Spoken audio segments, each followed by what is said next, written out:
Hey everyone, be sure to hit that like button and subscribe to my channel if you want the latest and greatest in political showdowns. That's how I always kick off my YouTube videos, and this time, I've got a front row seat to one of the most buzzworthy confrontations in recent political memory. Picture this: President Emmanuel Macron of France flying into Washington, D.C., poised to meet President Donald Trump at the White House. Within hours, the tension between these two prominent world leaders practically set the media ablaze. It all started a couple of days back, when the White House press secretary confirmed that Macron would arrive in the U.S. for a round of high-level talks. Officially, they discussed diplomacy, trade partnerships, climate policies, pretty routine stuff. But the real story was lurking beneath all the formalities. Insiders had already hinted that Macron planned to deliver some particularly blunt criticisms aimed at the current U.S. administration, and Trump, known for fiery statements, would almost certainly counterpunch. The stage was set for an intense exchange. As soon as Macron's aircraft touched down at Andrews Air Force Base, dozens of reporters from major networks swarmed the tarmac, eager to capture every moment. CNN, MSNBC, Fox News, and a mob of independent journalists and bloggers, including yours truly, jockeyed for position. Cameras flashed, microphones popped up like daisies, and the questions flew. Mr. Macron, what are you hoping to achieve on trade with the U.S.? How will you address any disagreements with President Trump on NATO spending? Could we see a clash over the Paris Climate Agreement? Macron, typically calm and collected, smiled politely. He expressed respect for the United States and underscored the long-standing friendship between the two nations. Yet, if you looked closely, you could see a glint of determination. He wasn't here just for photo ops, he intended to speak his mind. After fielding a few more quick questions, he climbed into a sleek black SUV, and the French motorcade set off for downtown Washington. I followed suit, though in a much more modest ride, a borrowed sedan from my cousin. I'm just a YouTuber, after all, not a network anchor.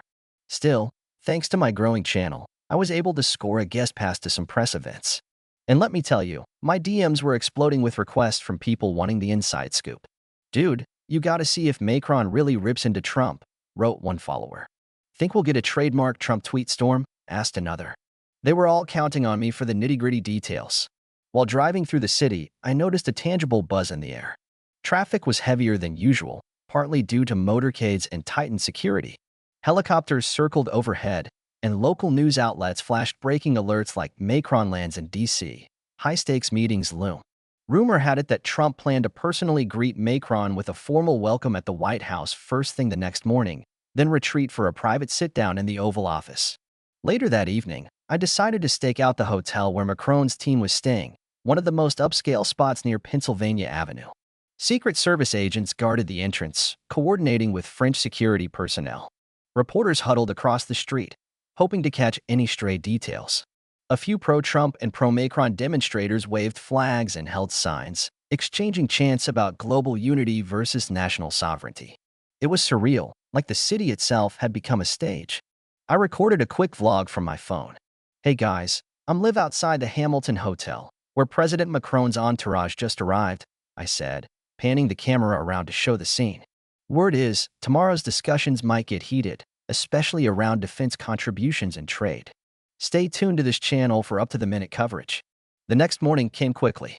By 8 a.m., an impressive crowd of reporters had assembled near the White House gates, jockeying for vantage points. Police had blocked off roads, and the press pool was larger than I'd ever seen.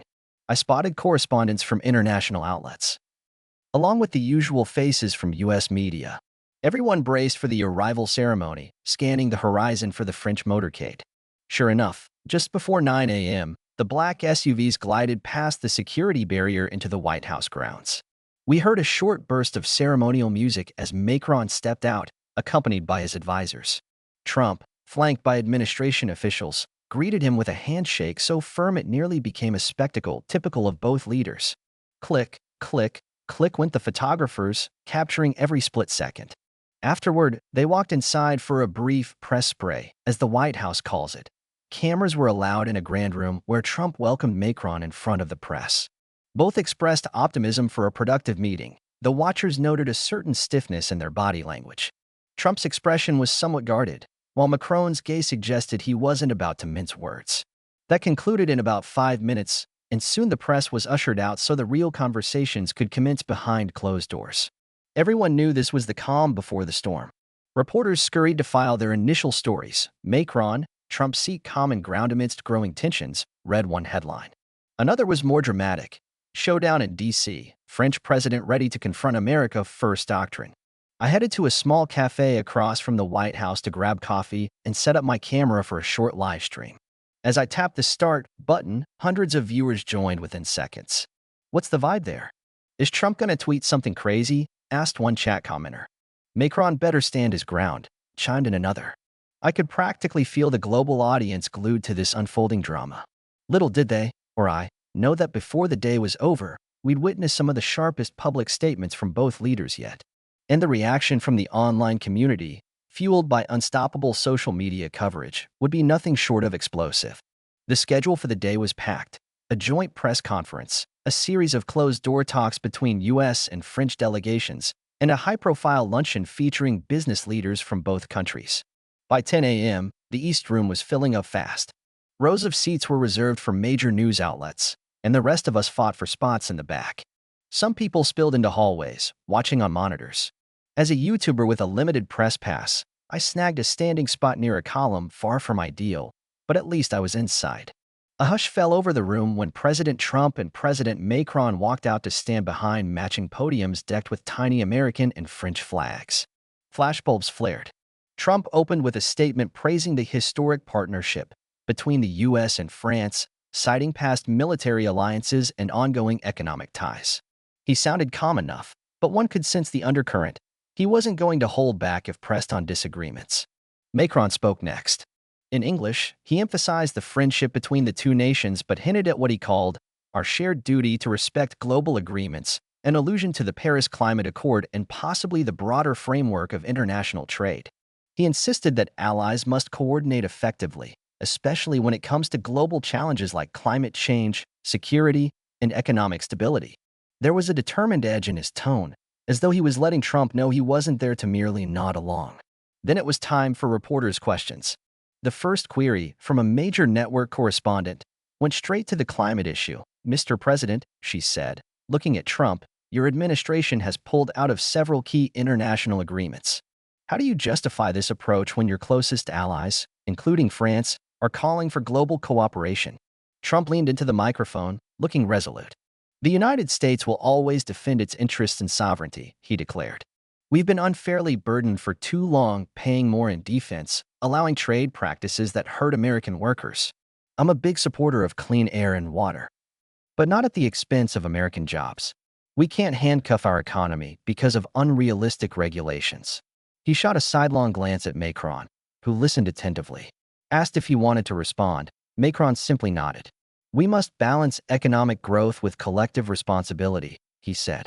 If we ignore the scientific consensus on climate and place short-term gains above long-term survival, we jeopardize not just America or France, but the entire planet. True leadership means finding solutions that benefit all.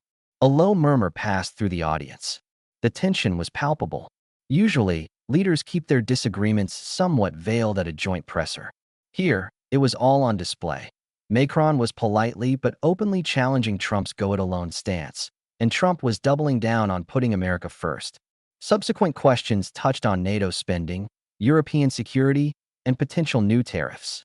At one point, an American journalist asked Macron whether he believed Trump fully appreciated the need for a collective approach to defense. I believe President Trump understands the complexities, Macron responded. But we must ensure the burden is fairly shared, as well as the decision-making. Partners don't dictate terms, they cooperate. Trump immediately interjected. Look, I've said many times, Europe needs to contribute more. The U.S. is tired of footing the bill. I think that's fair. Our taxpayers want to see our allies step up. His voice carried a tone suggesting he wasn't going to let anyone frame him as the bad guy. By the end of the conference, the atmosphere was charged. The press officers quickly escorted the presidents away. Meanwhile, the rest of us scrambled to get quotes posted online. My phone nearly overheated from notifications. People on my live stream were going wild with comments like, Macron's not pulling punches, and Trump's meltdown imminent. The major newspapers posted headlines within minutes. Macron confronts America First doctrine, tense exchanges with Trump go public. In the hallway, I overheard staffers murmuring about unusually blunt remarks. One White House correspondent noted that never had she seen a visiting head of state so openly challenge Trump on American soil. Across Twitter, hashtags like hashtag Macron versus Trump and hashtag diplomatic showdown trended, and memes exploded. Some lampooned Trump's facial expressions, while others praised Macron's straightforward approach.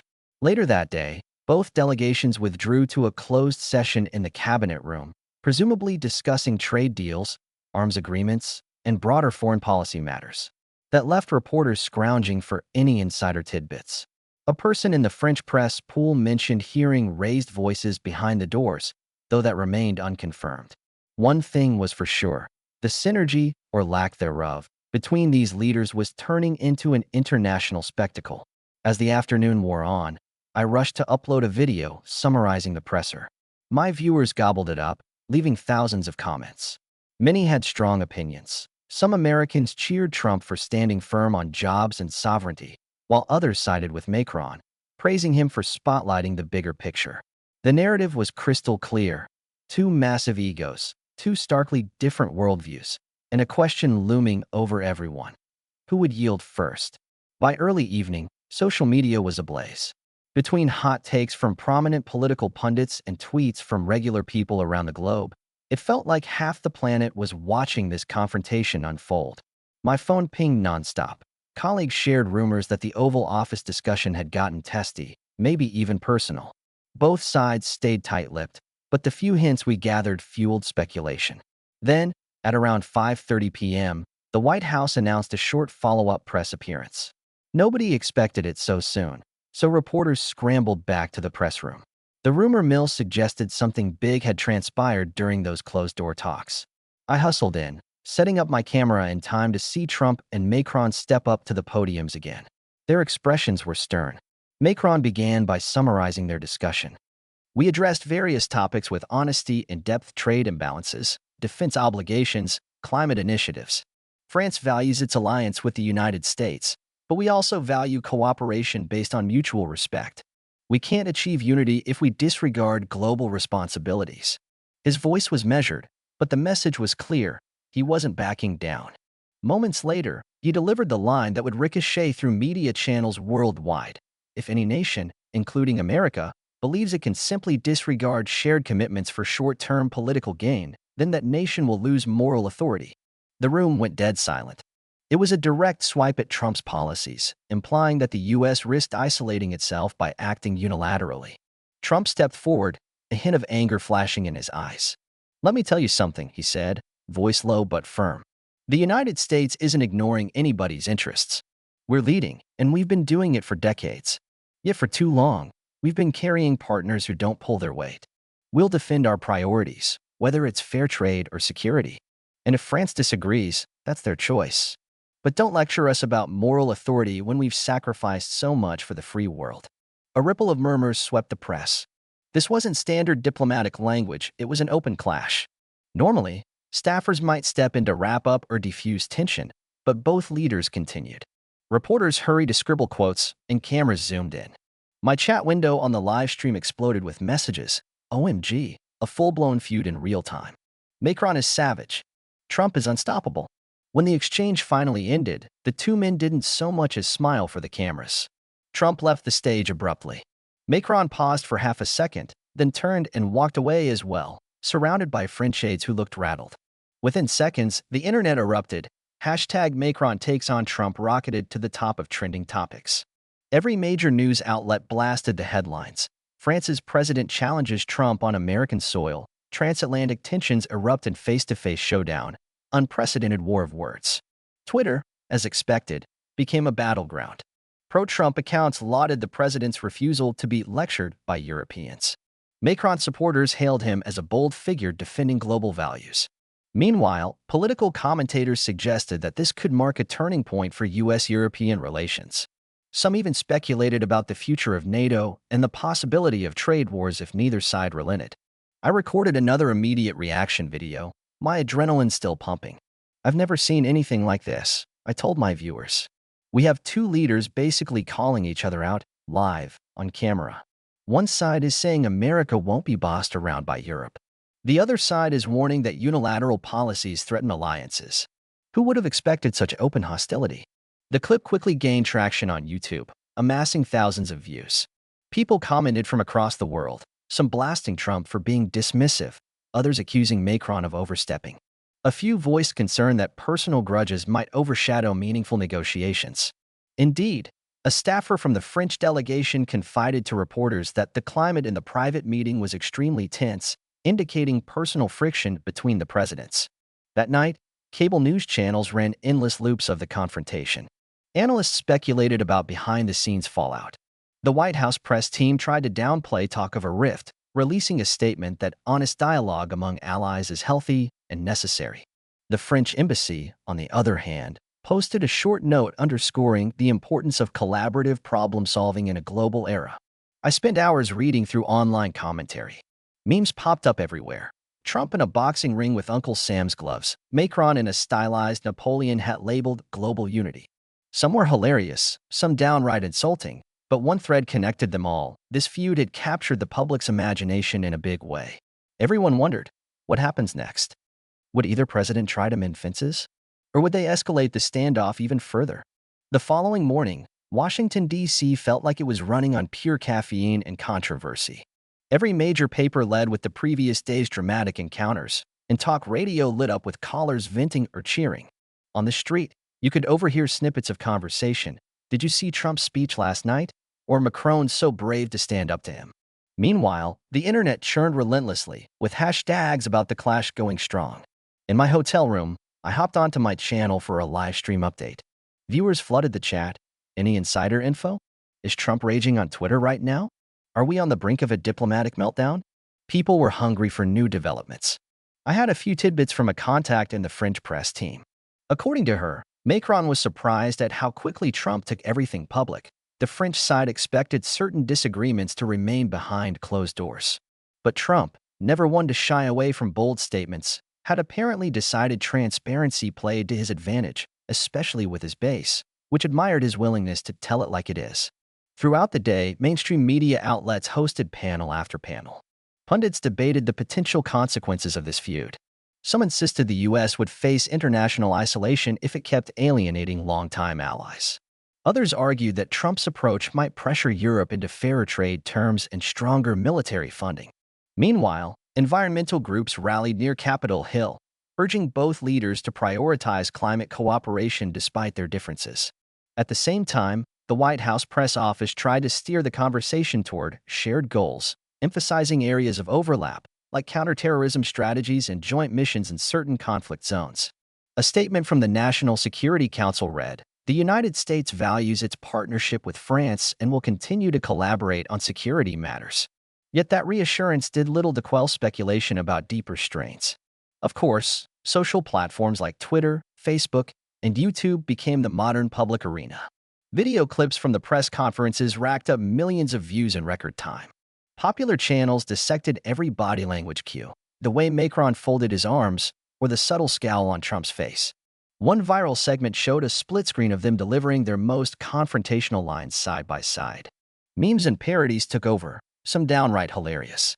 In one, a voice actor dubbed comedic lines over their actual footage. "I gave up cheese for you, and you still won't sign that climate accord," from Macron. And "I only eat cheeseburgers," from Trump. Total silliness. Yet it garnered hundreds of thousands of likes. Politically, experts noted that this dust-up could impact more than personal relations. There were concerns about NATO's cohesion, given Trump's repeated complaints about allied burden sharing. Some EU diplomats considered whether this moment signaled a pivot toward a more independent European defense posture. On trade, rumors swirled that the U.S. might escalate tariffs if France and other European countries refused to make concessions.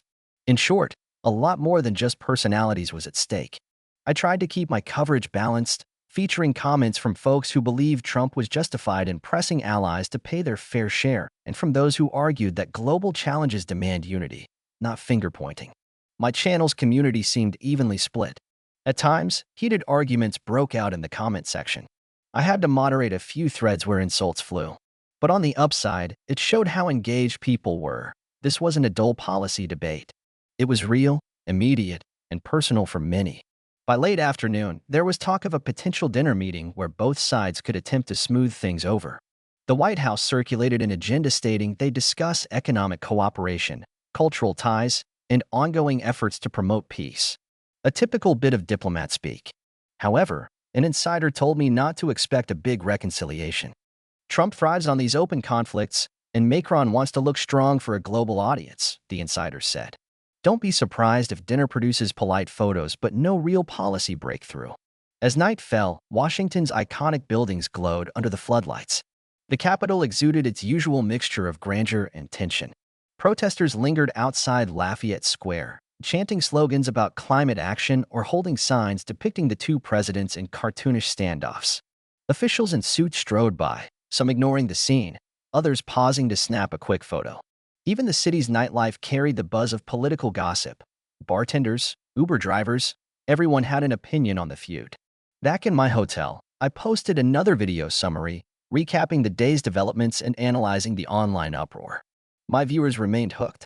This is the wildest trip I've covered so far, I admitted. We're witnessing the collision of big egos, massive policy disagreements, and a social media generation that demands transparency, sometimes brutally so. Where it goes from here, nobody knows. The final day of Macron's visit arrived under a cloak of uncertainty. Rumors said there'd be a last-minute joint statement. Others predicted an icy goodbye. Since both presidents had jam-packed schedules, Macron was set to speak at a local university, and Trump had a meeting with Senate leaders. Nobody was sure if they'd even share a stage again. The tension from the previous day still hung in the air. That morning, the White House abruptly announced a brief meeting between Trump and Macron in the Oval Office. Press access was severely limited. Only a small pool of photographers and a few reporters were allowed. A colleague who got in later described it. No joking around, no warm greetings. They spoke politely, but the tension was obvious.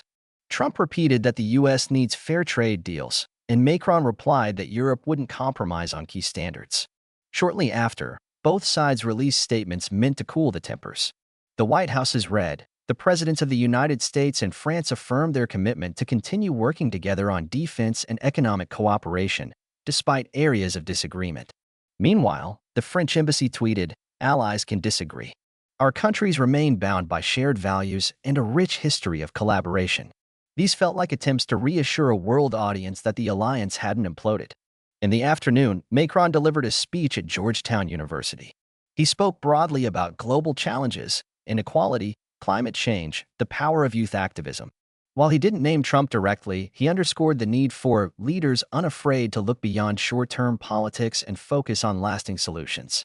Students cheered, and clips of his talk circulated widely online.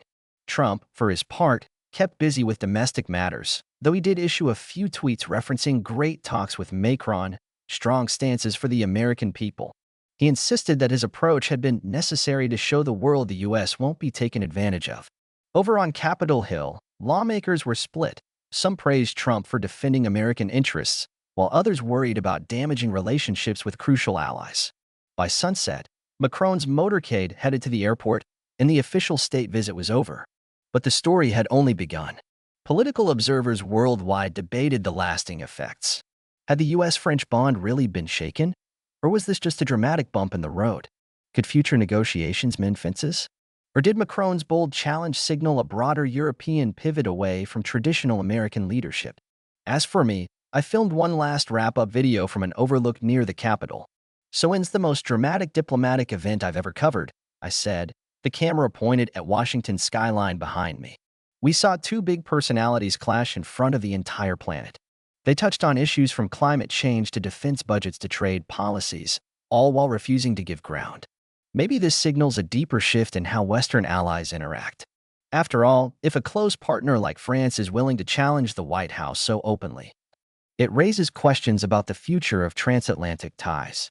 In the days and weeks that followed, mainstream media gradually moved on to other stories, but the ripple effects remained. Official statements from both governments tried to spin the visit in a positive light, productive dialogue, valuable exchange of views, and so on. Yet everyone who witnessed those tense press conferences could tell something significant had shifted. Macron had shown he wouldn't shy away from confronting Trump, and Trump had shown he'd respond in kind, no matter how public the forum. Meanwhile, The memes, think pieces, and reaction videos lived on, especially online. Scholars wrote op-eds about a new era where national leaders openly spar in real time, streamed to millions via social media. Cable news pundits talked about potential policy fallout, from tariff disputes to climate standoffs. And watchers around the world were left to wonder, is this how diplomacy looks now? Two leaders hashing out differences in front of cameras, tweets flying at breakneck speed? Looking back, I can't deny that this conflict boosted my channel's numbers. I've never had so many subscribers or so many comments from folks dissecting every detail of the drama. But beyond the views and the viral clips, I also feel like I saw a turning point. Politics, once wrapped in discreet negotiation, has become a global spectacle shaped by personalities who aren't afraid of grandstanding for headlines. For better or worse, that's the reality we're living in. So as I end this story, I want to thank each of you for following my coverage, from the moment Macron's plane landed to the final wave of his motorcade. I hope it gave you a front-row seat to history in the making, and maybe a glimpse into where international politics is heading. If you're new here, don't forget to subscribe, drop a like, and let me know in the comments which side you're on. Until next time, stay tuned for more deep dives into the world's most riveting show, modern diplomacy.